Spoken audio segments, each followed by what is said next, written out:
రోజు నిత్యము గృహిణీ మణులు అందరూ కూడా, తల్లులు అందరూ ఇంటిలో నిత్య దీపారాధన చెయ్యాలి. దీపారాధన ఉన్న ఇల్లే ఇల్లు. ఉదయము సూర్యోదయము కాగానే, నిజానికి సూర్యోదయాత్ పూర్వమే స్నానము చేసి గృహిణికి ఎందుకు ప్రధాన బాధ్యత చెప్పారు అంటే, గృహస్థుడు కూడా చేయవలసినదే. గృహిణి దారి చూపుతుంది, దిద్దుతుంది. కాబట్టి గృహిణికి కొంచెం ప్రధానమైన బాధ్యత చెప్పారు. అలా ఉదయము దీపారాధన చెయ్యటము, మనము ఏది చేతనైతే అది.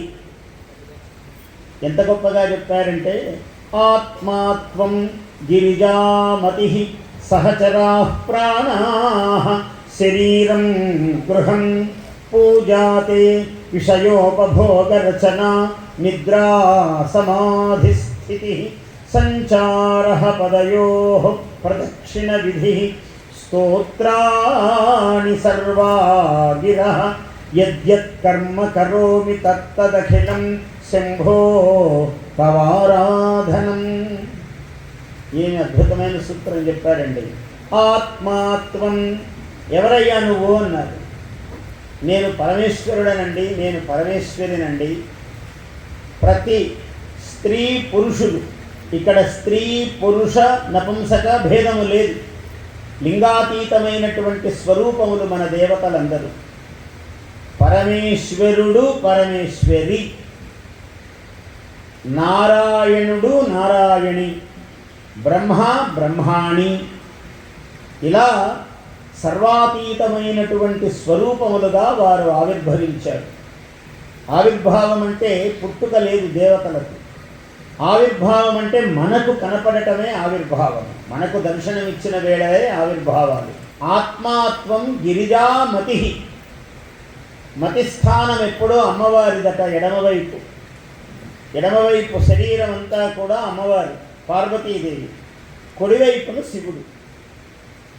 ఈ ఈశ స్వరూపమే దాంపత్యము అన్న బంధము ప్రపంచంలో. ఆ శివ కుటుంబమునకు సంతానము ఎలా అయితే గణపతి కుమారస్వామి ఉన్నారో అలాగే మన పిల్లలు. ఇలా జగత్ కుటుంబము యొక్క స్వరూపమును పరమేశ్వరుడు చూపిస్తూ ఉన్నాడు. కైలాస శిఖరాగ్రభాగమునందు కూర్చుని ఆయన మనకి తత్వము బోధిస్తూ ఉన్నాడు.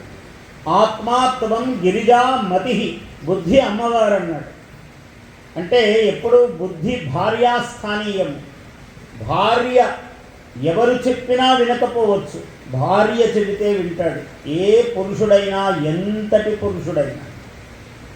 ఇలా చేస్తే బాగుండదేమోనండి, మీ గురించి ఇలా ఎవరూ అనుకోవద్దు, ఇలా చేస్తే బాగుంటుందేమోనండి, మీకు ఇలా మంచి పేరు వస్తే బాగుంటుంది, ఇలా మిమ్మల్ని 10 మంది గొప్పగా భావించాలి అని భార్య చెబితే వినని వాళ్ళు 99% ఉండరు. Please subscribe to our YouTube channel. Like and share this video.